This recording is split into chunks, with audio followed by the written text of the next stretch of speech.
Voilà, sur ce, je vous souhaite mes meilleurs vœux, que Dieu vous bénisse, que Dieu vous comble, que Dieu vous aide à progresser spirituellement et aussi qu'il vous garde physiquement, que vous puissiez vivre d'autres choses avec Dieu.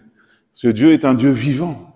C'est pas un Dieu mort. On vient pas chercher juste dire on remplit une chaise, on prend la place et on fait nos petits actes du dimanche.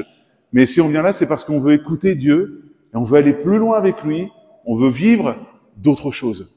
Amen. Alors, j'espère que vous avez pris vos résolutions cette année. Est-ce que vous en avez pris? Je sais pas. Il y en a beaucoup qui disent que moi j'ai pris la résolution de ne pas prendre de résolution, comme ça ils sont sûrs de les tenir. Mais il est bon parfois de prendre des résolutions, de dire voilà, en cette nouvelle année, je veux vivre autre chose. Alors souvent on prend des résolutions qui sont, on pense au charnel, on dit je vais faire du sport, je vais manger mieux, je vais trouver peut-être un autre travail où je vais plus m'épanouir, aller de l'avant. Mais il y a aussi des résolutions pour certains qui prennent, c'est des résolutions spirituelles où ils disent voilà, je veux me rapprocher plus de Dieu, je veux étudier plus la parole de Dieu, je veux comprendre un peu plus ce que Dieu est. Et ça, forcément, ce sont des bonnes résolutions. Après, il faut les tenir, il faut les maintenir ces résolutions. Il faut dire voilà, Seigneur, moi je veux aller de l'avant avec toi, donc forcément, aide-moi à accomplir ces résolutions. Parce que finalement, sans Dieu, on ne peut pas les tenir, ces résolutions spirituelles. On a besoin de lui, on a besoin d'être dépendant, comme Franck vous l'a dit dimanche dernier, d'être dépendant de Dieu. Prendre plus de temps dans sa présence. Donc, effectivement, pour 2025, il est bon de prendre des résolutions. Et cette semaine, je réfléchissais, du coup, je me suis mis devant Dieu, et puis il y a cette pensée qui m'est venue vraiment à l'esprit en disant que, voilà, il y a beaucoup qui prennent des résolutions, mais est-ce que on établit vraiment de vraies résolutions avec Dieu? Est-ce qu'on a vraiment des vrais défis avec Dieu? Et je parle pas de défier Dieu, je parle bien d'avoir des défis pour nous, pour marcher avec Dieu, pour aller plus loin avec lui. Je suis pas en train de vous dire qu'il faut défier Dieu. C'est pas cela. C'est bien dire, de trouver des défis pour dire, Seigneur, je veux aller plus loin avec toi. Et c'est ce qu'on va voir aujourd'hui ensemble. Donc oui, effectivement, je vais un peu vous mettre au défi aussi, mes frères et sœurs. Un peu vous mettre au défi parce qu'il est bon, parfois, de se mettre au défi pour progresser. Tout d'abord, j'avais lu ce texte dans Genèse chapitre 12, au verset 1. On va lire jusqu'au verset 4. Alors moi, je suis en version Summer. C'est quand Dieu va se révéler à Abraham. Genèse 12, verset 1 à 4. On va attendre que ça s'affiche en même temps, pour ceux qui n'ont pas leur Bible. Voilà. Merci, Étienne. L'Éternel dit à Abraham, va, quitte ton pays, ta famille et la maison de ton père pour te rendre dans le pays que je t'indiquerai. Je ferai de toi l'ancêtre d'un grand peuple, je te bénirai, je ferai de toi un personnage renommé et tu deviendras une source de bénédiction pour d'autres. Je bénirai ceux qui te béniront et je maudirai ceux qui t'outrageront. Toutes les familles de la terre seront bénies à travers toi. Abraham partit comme l'Éternel le lui avait demandé. Et Lot s'en alla avec lui. Abraham avait 75 ans quand il quitta Haran. Amen, on s'arrête là. C'est un sacré défi pour Abraham. Un sacré défi que là Dieu lui donne en disant, voilà, quitte ta patrie, quitte ta famille, quitte ton père et va sur cette terre que je t'indique. Parce que là est la bénédiction pour toi. Que va faire Abraham? Oh Seigneur, c'est beaucoup que tu me demandes. Tu me demandes beaucoup de là. J'ai tout construit ici, Seigneur. J'ai toute ma vie. Pourquoi je vais quitter? Est-ce qu'Abraham a répondu comme ça? Non. Qu'est-ce qu'il a fait? Abraham partit comme l'Éternel le lui avait demandé. On revient à ce que je vous disais tout à l'heure, comme Franck aussi vous le partagez. Est-ce qu'on est prêt à obéir à Dieu? Malgré les défis que Dieu parfois nous met dans nos vies. Est-ce qu'on est prêt à dire, Seigneur, voilà, qu'importe le prix que je vais payer, Seigneur, je vais aller là où tu me dis d'aller. Je vais aller là où tu m'attends. Je vais faire ce que tu me demandes, Seigneur. On observe une chose, c'est qu'Abraham, il va pas quitter comme ça, il va pas décider de quitter comme ça, c'est Dieu qui se révèle à lui, c'est Dieu qui lui met ce défi un peu, on va dire défi, hein. C'est Dieu qui lui met ce défi et puis il va s'appuyer sur la promesse de Dieu. On l'a lu, sa promesse. Dieu va lui donner une promesse quand même. Il va pas partir comme ça. Je ferai de toi l'ancêtre d'un grand peuple. Je te bénirai, je ferai de toi un personnage renommé. Tu deviendras une source de bénédiction pour les autres, pour d'autres, pardon. Je bénirai ceux qui te béniront, et je maudirai ceux qui t'outrageront. Toutes les familles de la terre seront bénies à travers toi. Abraham part avec une promesse de Dieu. Il part avec cette promesse dans son cœur en disant, voilà, je m'appuie sur cette promesse, je sais que Dieu m'a promis qu'il allait me bénir si je lui obéissais, si j'écoutais sa voix, si je me mettais en route pour accomplir ce défi qui est devant moi. Dieu va me bénir. Peut-être que toi aussi, aujourd'hui, tu as reçu une promesse de Dieu. Peut-être qu'il y a une promesse qui est là dans ton cœur depuis des années. Peut-être qu'il y a une promesse qui tarde même à s'accomplir. Aujourd'hui, je t'encourage à travers ces paroles juste à persévérer et à croire en Dieu. À persévérer tout comme Abraham a dû le faire tout le long du chemin. Tout le long du chemin, Abraham a dû s'appuyer sur cette promesse en disant, mais voilà, qu'importe ce que je vis, en plus on le voit quand il va vivre des choses, en plus, si je me rappelle là de mémoire avec en Égypte, où il va y avoir des choses avec le pharaon de l'Égypte. Malgré tout cela, Abraham va s'appuyer sur cette promesse. Il va dire, je sais qu'au bout de ce chemin, il y a la bénédiction pour moi. Alors oui, peut-être que tu as reçu une promesse de Dieu. Peut-être qu'elle tarde à s'accomplir. Mais appuie-toi sur cette promesse. Accroche-toi à cette promesse que Dieu t'a donnée. Tout simplement en disant, Seigneur, j'ai confiance en toi. Tu es le Dieu qui accomplit les promesses. Tu es le Dieu qui tient ses promesses parce que tu es un Dieu fidèle. Tu es un Dieu fidèle. Toi, tu ne changes pas. Même quand je suis infidèle, toi, tu demeures fidèle. On voit aussi un autre personnage qui a relevé aussi un défi. Et là, c'était un défi de taille. David a relevé le défi contre Goliath. Si vous vous rappelez un peu de l'histoire, il y avait toute l'armée qui était là, cette armée d'Israël, complètement paralysée par ce champion des Philistins qui sortait. Ce champion sortait tous les matins et insultait Dieu, insultait l'armée. Et puis, il attendait tout simplement que quelqu'un vienne, un autre champion, pour pouvoir le battre. Et ils étaient paralysés. Et David, quand il va arriver, lui, ce jeune David, il va arriver, pour juste apporter des vivres à ses frères. Son but, c'était rien d'autre. C'était apporter des vivres à ses frères et pouvoir avoir des nouvelles de ses frères pour les apporter à son père ensuite. Mais voilà qu'il va arriver, et il va entendre, il va voir cette armée paralysée, et il va entendre ce champion insulter son Dieu. Et là, il va le prendre comme un défi. Là, il va dire, moi, j'irai. Et j'irai le battre avec l'aide de Dieu. On va le lire ensemble. 1 Samuel 17, verset 37. Voilà ce que David va répondre à Saül, parce que Saül va le convoquer quand il va entendre que David veut aller le battre. Saül va le convoquer, il va même vouloir lui donner son armure, mais ça va pas y aller. David va tout simplement lui répondre, alors que Saül est en train de lui dire, mais toi, tu es jeune, tu n'as pas d'expérience. Lui, il a plusieurs années d'expérience. En gros, tu vas te faire avoir. Mais voilà, David, il va rajouter ça. Puis David ajouta, l'Éternel qui m'a délivré de la griffe du lion et de l'ours me délivrera aussi de ce Philistin. Finalement, Saül dit à David, vas-y donc, et que l'Éternel soit avec toi. Un peu plus loin, au verset 45, là, David se met devant le Philistin, il se met devant Goliath. David dit au Philistin, tu marches contre moi avec l'épée et la lance et le javelot, et moi, je marche contre toi au nom de l'Éternel des armées, du Dieu de l'armée d'Israël que tu as insulté. David avait ce nouveau défi devant lui, mais il va pas aller l'affronter avec ses propres forces. Il va pas dire, voilà, si je fais ci, si je fais ça, je vais pouvoir gagner temps, je vais pouvoir faire ci, et je vais peut-être avoir des hommes avec moi, je vais pouvoir attaquer un... Non. Il va se mettre devant ce défi, devant ce Goliath. Il va y aller avec Dieu. Il va y aller avec sa foi. Il va dire, Seigneur, voilà, tout simplement dans son cœur, il a dû se dire, Seigneur, je te fais confiance. C'est toi qui me donnes la victoire. C'est toi qui me donnes la victoire. Alors David a affronté ce nouveau défi avec sa foi. Il comptait pas sur, même s'il a pris ses pierres, il a choisi ses pierres, mais il comptait pas sur ses pierres, il comptait pas sur son arme ou une armure, non, il comptait sur Dieu. Tout comme il avait l'habitude. Il comptait sur Dieu. Alors aujourd'hui, je te pose cette question. Pour 2025, quel est ton défi?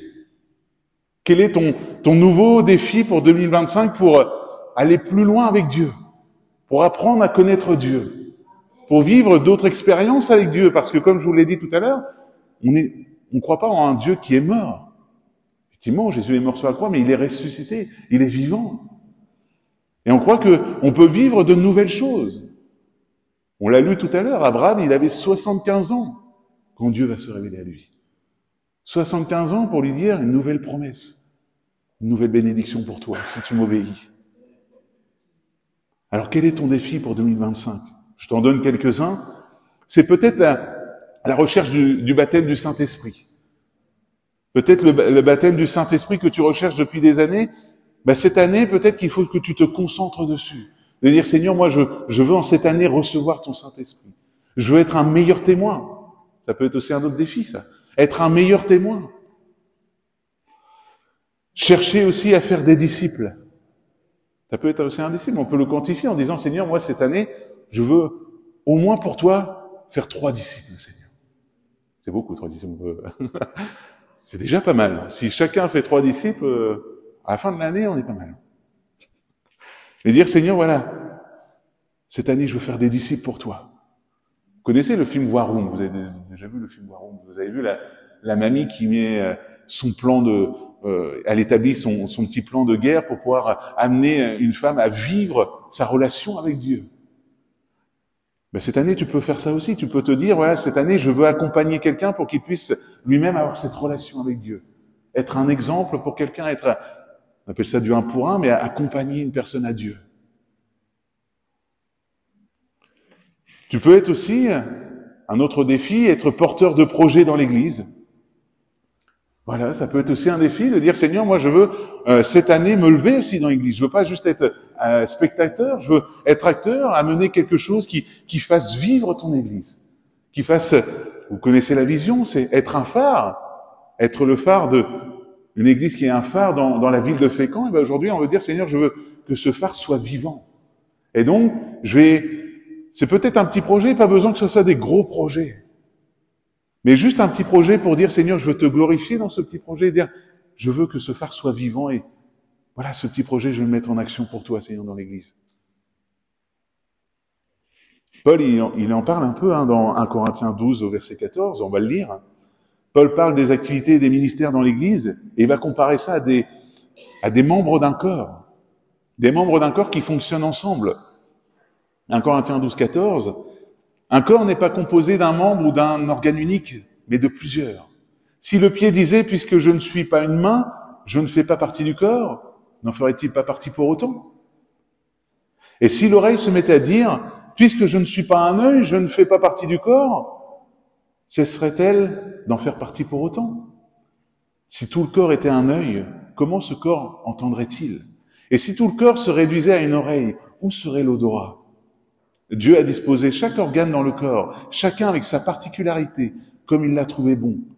Car s'il n'y avait en tout, et pour tout, qu'un seul organe, serait-ce un corps? En fait, les organes sont nombreux, mais ils forment ensemble un seul corps. C'est pourquoi l'œil ne saurait dire à la main, je n'ai pas besoin de toi, ni la tête aux pieds, je peux très bien me passer de vous. Au contraire, les parties du corps qui nous paraissent insignifiantes sont particulièrement nécessaires. Amen. Dans l'Église, il y a les ministères dons, effectivement. Il y a le pasteur, mais le pasteur ne peut pas tout faire. Les anciens ne peuvent pas tout faire. Et il y a aussi, ce qui est important, comme je vous l'ai dit, des projets, des activités que les frères et sœurs tiennent avec leur cœur, qui est très important, parce que c'est cela qui fait passer l'Église pour un corps entier. Et c'est ce corps qui glorifie Dieu. C'est quand on marche ensemble, voilà, en faisant, voilà, chacun dans son service pour Dieu, on fasse vivre l'Église.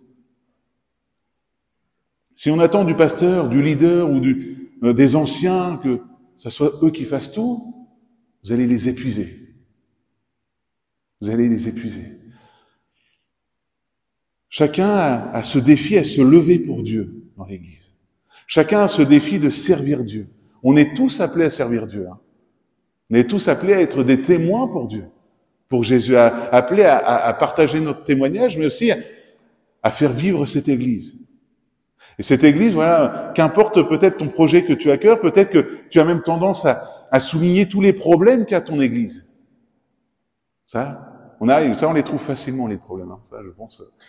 Et ben justement, si tu trouves un problème qui, pour toi, te semble lourd pour le cœur, peut-être qu'il est temps que tu te lèves pour régler ce problème. Pour régler ce problème afin de pouvoir servir Dieu à travers cela. S'il est facile de tomber dans la critique, il est facile de critiquer les anciens ou le pasteur même, de dire voilà, il y a tel ou tel dans l'église, mais il fait rien. Il y a ça qui avance pas. Et il est peut-être temps aussi qu'à travers ça, Dieu te dit, mais toi aussi, lève-toi. Toi aussi, tu peux faire des choses. Dieu se sert pas que du pasteur. Dieu se sert de toute son Église. De chaque personne de son Église. Effectivement, comme je vous l'ai dit, il y a besoin de personnes qui portent des projets, qui répondent à des problèmes dans l'Église. Et peut-être que c'est ton défi en 2025. C'est ton défi peut-être de dire, Seigneur, je veux me lever, je veux faire ça dans ton Église.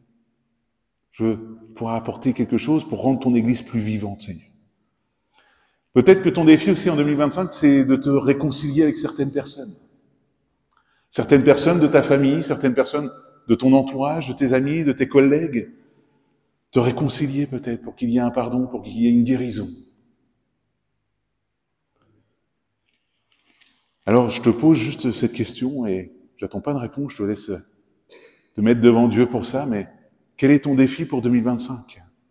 Quels sont peut-être même, je dis défis, mais peut-être certains préfèrent parler d'objectifs. Quel est ton objectif pour 2025, pour cette nouvelle année? Parce qu'il faut savoir que quand on commence à faire des défis, quand on commence à dire, Seigneur, moi je veux relever tel ou tel défi avec toi, il y en a un autre qui est là et qui écoute aussi. C'est l'ennemi, Satan, l'ennemi de nos âmes, qui est là justement pour vous empêcher de vivre les bénédictions. Il va essayer en tout cas de vous empêcher de vivre les pleines bénédictions de Dieu. Il va essayer de vous empêcher d'avoir une nouvelle révélation de Dieu. Parce que comme je vous l'ai déjà apporté, quand on commence à vivre, quand on a une vraie relation avec Dieu, on a cette nouvelle connaissance de Dieu. On a une connaissance de Dieu qui est vivant, un Dieu qui agit, un Dieu qui nous montre qui il est. Et donc oui, effectivement, Satan va tout faire pour mettre des obstacles, pour nous empêcher d'avoir des nouvelles révélations de Dieu. Des bénédictions qui sont pour nous, mais Dieu attend qu'une seule chose, c'est qu'on se lève par la foi et qu'on saute ces obstacles. Il nous l'a prévenu, 1 Pierre chapitre 5 verset 8, voilà ce qu'il est dit. Faites preuve de modération et soyez vigilants. En tout cas, je suis en version Semeur. Votre adversaire, le diable, rôde autour de vous comme un lion, rugissant, qui cherche quelqu'un à dévorer. Effectivement, mes frères et sœurs, le combat spirituel est réel.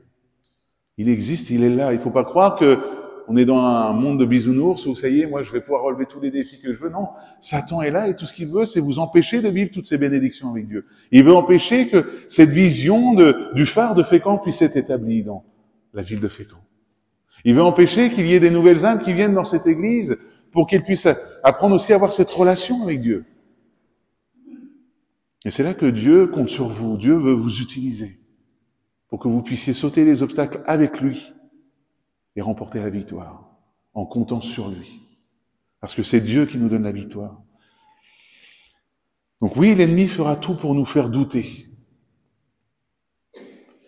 L'ennemi fera tout pour nous faire douter, pour nous empêcher de vivre les bénédictions que Dieu a pour nous. Alors prenons conscience du combat. Ce combat, il se passe où? Il se passe notamment pour nous dans la prière. C'est dans la prière qu'on remporte les batailles.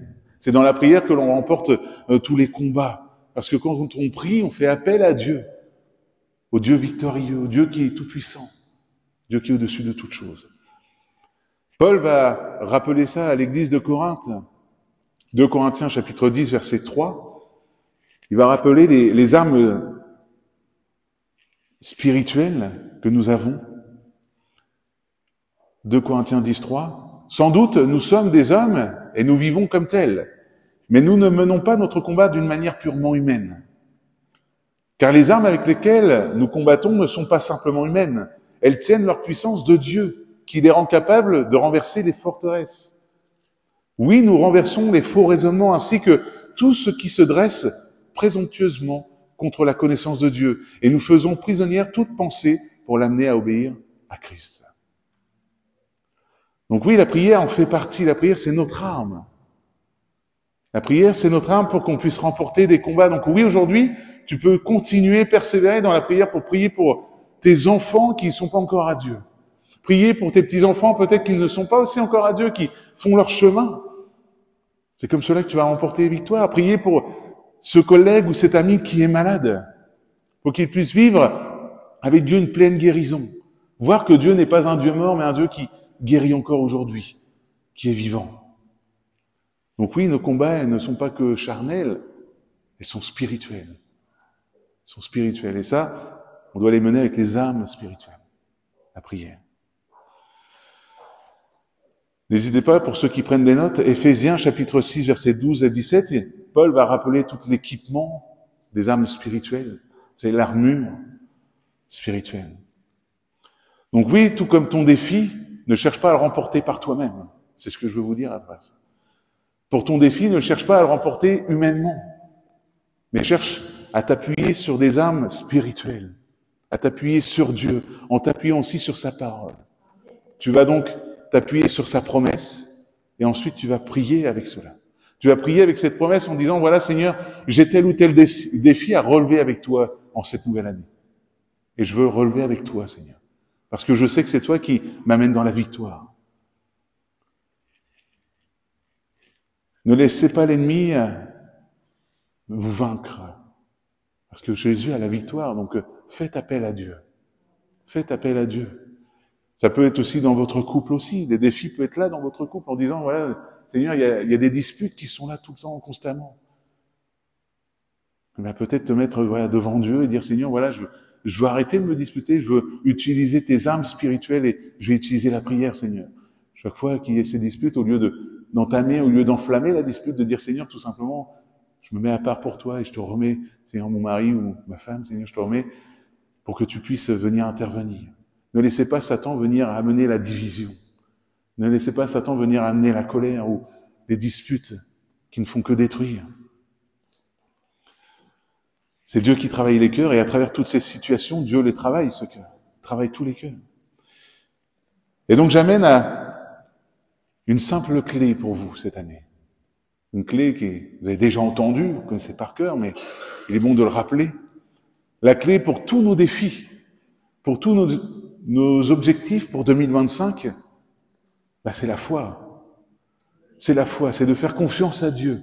C'est cette clé qui va nous amener dans la victoire. C'est cette clé qui va nous permettre d'avancer dans tous nos défis et d'apprendre à connaître Dieu. La foi. Qu'importe le défi, tout comme on l'a vu avec Abraham, il a fait confiance à Dieu. C'est par la foi qu'Abraham a avancé et a saisi ses bénédictions. C'est par la foi que David a pu battre Goliath. Il y a tout un tas d'exemples de personnages, mais on pourrait y passer toute une matinée dessus. Qu'importe le défi, ta clé, c'est la foi, c'est de faire confiance à Dieu. Dire, Seigneur, je persévère dans la prière. Je persévère, Seigneur, parce que je sais que tu m'as donné cette promesse et je sais que tes promesses, elles sont certaines. Elles vont s'accomplir. Alors, Seigneur, je crois en toi. Donc, appuie-toi encore sur la parole de Dieu. Appuie-toi sur ces promesses que tu as reçues. Et crois. Crois que Dieu va t'aider dans ce défi. Crois que tu vas vivre d'autres choses avec Dieu. Crois que Dieu va t'aider à faire des disciples. Crois que Dieu va te baptiser ou te renouveler du Saint-Esprit en cette année. Parce qu'on a un Dieu qui est vivant. Pas un Dieu mort. Un Dieu qui est vivant. Le verset clé de ce texte, c'est Proverbe 3, 5, 6. Mets ta confiance en l'Éternel de tout ton cœur et ne te repose pas sur ta propre intelligence. Tiens compte de lui pour tout ce que tu entreprends et il te conduira sur le droit chemin. Mets ta confiance en l'Éternel de tout ton cœur. Bâtir sa vie sur Jésus, vous l'avez chanté. Seigneur, je veux bâtir ma vie sur toi. Je veux bâtir ma vie avec toi. Je veux te faire confiance, Seigneur, pour tous les défis, Seigneur.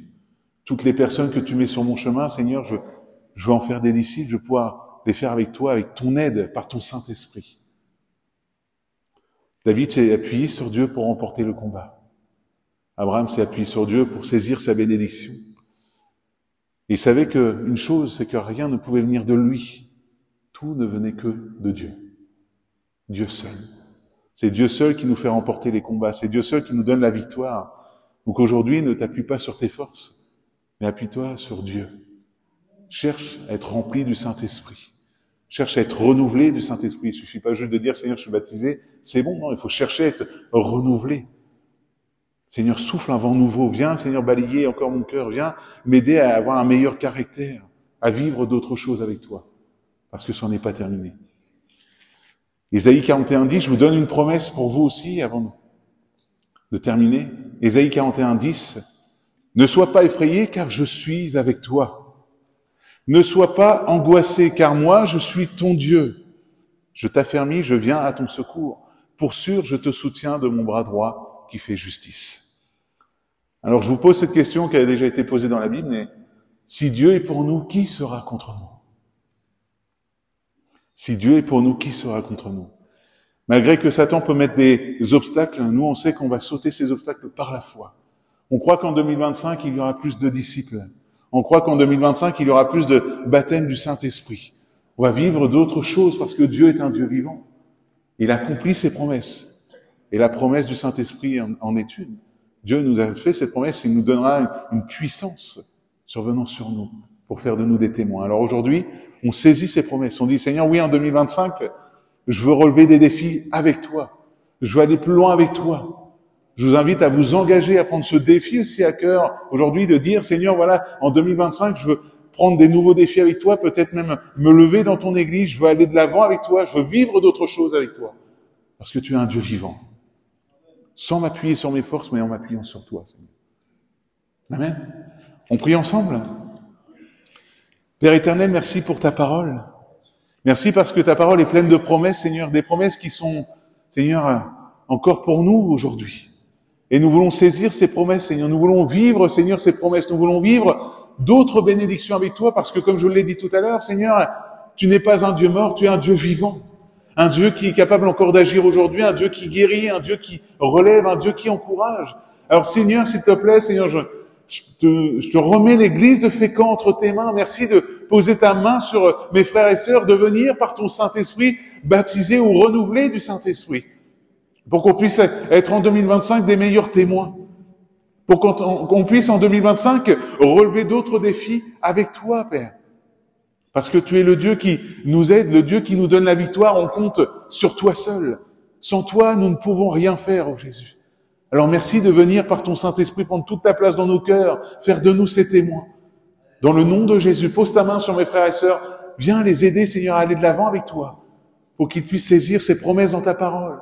Merci, Père éternel, pour ta parole. Merci pour tes promesses. Merci pour les nouvelles choses que tu vas nous faire vivre en 2025 avec cette Église. Merci pour cette vision que tu as établie. Merci de nous aider à vivre cette vision et aller plus loin avec toi, Père. Dans le nom de Jésus. Amen.